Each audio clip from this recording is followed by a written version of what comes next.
Assalamualaikum warahmatullahi wabarakatuh. Perkenalkan, nama saya Tria Afnidia. Di sini saya akan membahas materi tentang model neuron dalam jaringan syaraf tiruan. Nah, sebelum membahas materi lebih lanjut, seperti yang kita tahu, di dalam otak manusia terdapat 1011 sel syaraf atau neuron yang bertugas untuk dapat memproses informasi yang masuk. Nah, tiap-tiap neuron tersebut bertugas untuk dapat memproses informasi yang masuk. Tiap-tiap neuron dihubungkan dengan sel saraf lain atau bisa kita sebut dengan sinapsis yang bekerja seperti suatu prosesor sederhana dan saling berinteraksi sehingga dapat mendukung kemampuan dari kerja otak manusia. Nah, apa sih model neuron? Neuron ini adalah unit pemrosesan informasi yang menjadi dasar dalam pengoperasian jaringan syaraf tiruan. Nah, di dalam otak manusia, unit pemrosesan juga disebut sebagai akson yang berisi penambahan fungsi aktivasi dan jumlah vektor masukan yang digunakan untuk mengatur keluarannya. Nah, pada jaringan syaraf tiruan, neuron akan dikumpulkan dalam lapisan-lapisan yang disebut dengan layers. Neuron dalam satu lapisan akan dihubungkan dengan neuron pada lapisan lainnya. Nah, kadang muncul juga layer tersembunyi atau hidden layer untuk menambah keakuratan pelatihan. Informasi tersebut bisa dirambatkan secara forward ataupun backward. Kemudian kita bisa lihat di sini struktur model neuron dalam jaringan syaraf tiruan. Nah, seperti pada gambar, terdapat input dari neuron lain. Nah, input tersebut memiliki bobot, kemudian bobot tersebut dijumlahkan sehingga akan diproses oleh fungsi aktivasi dan akan mengeluarkan sebuah output yang nantinya output tersebut juga memiliki bobot. Pada gambar bagian atas kita dapat melihat komponen-komponen dalam model neuron jaringan syaraf tiruan. Ada input, kemudian setiap input memiliki bobot, kemudian memiliki fungsi aktivasi sehingga nantinya akan mengeluarkan sebuah output. Nah, di sini dapat kita lihat dengan jelas model neuron pada jaringan syaraf tiruan. Di sini terdapat input X1, X2, dan XP. Nah, masing-masing input memiliki bobot yaitu W. Setiap bobot akan di summing function atau dijumlahkan setiap nilai dari bobot tersebut. Nah, di sini biasanya terdapat bias dengan nilai bias sama dengan 1. Kemudian setelah bobot dilakukan summing function, maka akan dilakukan ke proses selanjutnya yaitu fungsi aktivasi.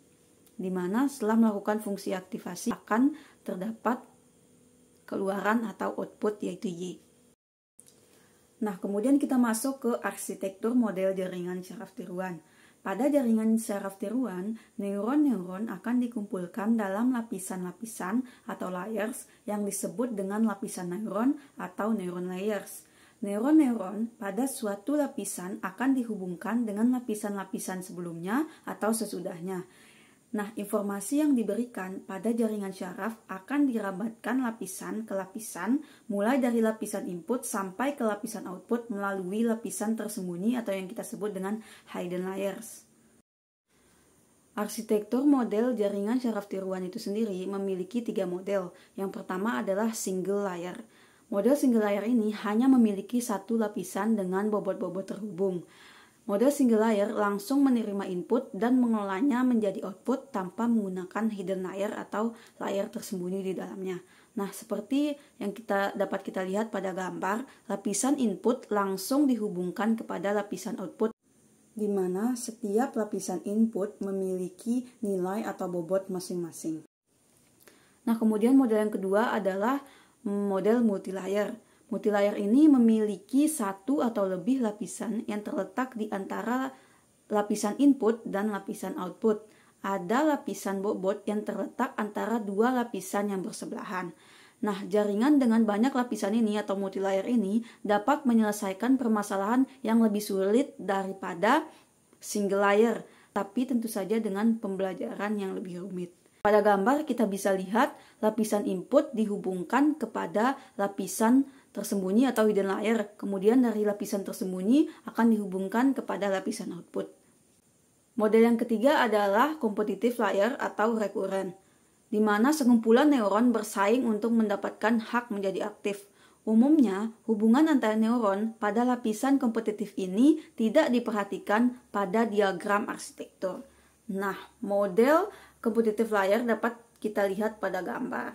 Metode pembelajaran jaringan saraf tiruan. Nah, metode pembelajaran JST ada 3. Yang pertama itu adalah pembelajaran terawasi atau supervised learning, di mana suatu pola input akan diberikan ke satu neuron pada lapisan input. Pola ini akan dirabatkan di sepanjang jaringan syaraf hingga sampai ke neuron pada lapisan outputnya. Lapisan output ini akan membangkitkan pola output yang akan dicocokkan dengan pola output targetnya. Jika berbeda akan error, dan jika error terlalu besar, perlu dilakukan pembelajaran yang lebih banyak. Kemudian metode pembelajaran kedua ada pembelajaran tak terawasi atau unsupervised learning. Unsupervised learning tidak memerlukan target output, sehingga tidak dapat ditentukan hasil yang diharapkan selama proses pembelajaran.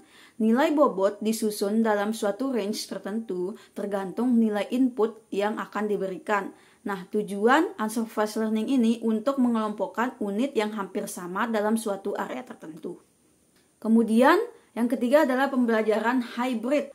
Pembelajaran hybrid adalah kombinasi dari pembelajaran unsupervised learning dan pembelajaran supervised learning, di mana sebagian dari bobot-bobotnya ditentukan melalui pembelajaran terawasi yaitu supervised learning, dan sebagian lainnya melalui pembelajaran tak terawasi yaitu unsupervised learning.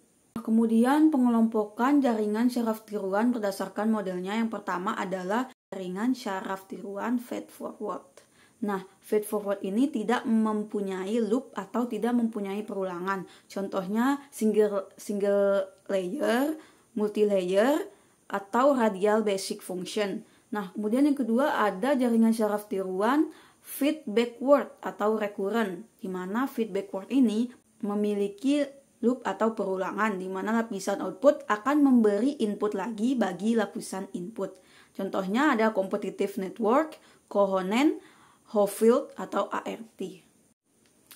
Nah, kemudian ada fungsi aktivasi. Seperti yang kita tahu, fungsi aktivasi ini adalah salah satu komponen yang sangat penting dalam model neuron. Nah, fungsi aktivasi ini dipakai untuk menentukan keluaran suatu neuron. Fungsi aktivasi merupakan fungsi yang menggambarkan hubungan antar tingkat aktivasi internal atau Schumann function yang mungkin berbentuk linier ataupun non-linier. Beberapa fungsi aktivasi jaringan saraf tiruan diantaranya ada heart limit, purelin, dan sigmoid. Nah, yang paling populer atau yang paling sering digunakan adalah fungsi sigmoid yang memiliki beberapa varian, antaranya sigmoid logaritma, sigmoid biner, sigmoid bipolar, dan sigmoid Tengen. Fungsi aktivasi heart limit memberikan batasan tegas 0 atau 1. Purelin memisahkan secara linier. Sedangkan sigmoid berupa fungsi smooth bernilai antara 0 sampai dengan 1 bila biner, atau antara negatif 1 sampai 1 bila bipolar. Fungsi undak biner atau heart limit. Nilai Y akan sama dengan 0 jika X kurang sama dengan 0. Dan Y akan bernilai 1 jika X-nya lebih besar daripada 0. Kemudian ada fungsi undak biner atau berdasarkan threshold, di mana Y akan sama dengan 0 jika X kurang dari 0, dan Y akan bernilai 1 jika X lebih besar sama dengan 0. Kemudian ada fungsi bipolar. Y akan sama dengan 1 jika X lebih besar dari 0, Y sama dengan 0 jika X sama dengan 0, dan Y akan bernilai negatif 1 jika X kurang dari 0. Di sini ada contoh kasus sederhana di mana suatu jaringan layar tunggal atau single layer terdiri dari dua input, yaitu yang pertama X1 0,7 dan X2 2,1 dan memiliki bias, di mana bobot W1 sama dengan 0,5 dan W2 sama dengan negatif 0,3 dan bobot bias atau B sama dengan 1,2. Nah, tentukan keluaran neuron Y jika fungsi aktivasi adalah threshold bipolar. Nah, di sini penyelesaiannya adalah net sama dengan bias ditambah sigma I XI dikali WI. Jadi bobot bias ditambah dengan input dikali dengan bobotnya. Nah, di sini sama dengan 1,2 sebagai bias ditambah dengan 0,7 dikali 0,5 ditambah 2,1 dikali negatif 0,3 yang akan menghasilkan 0,92. Nah, karena net lebih besar daripada 0, maka keluaran dari jaringan Y sama dengan F net sama dengan 1. Jadi outputnya adalah 1. Itu saja yang dapat saya sampaikan. Terima kasih. Wassalamualaikum warahmatullahi wabarakatuh.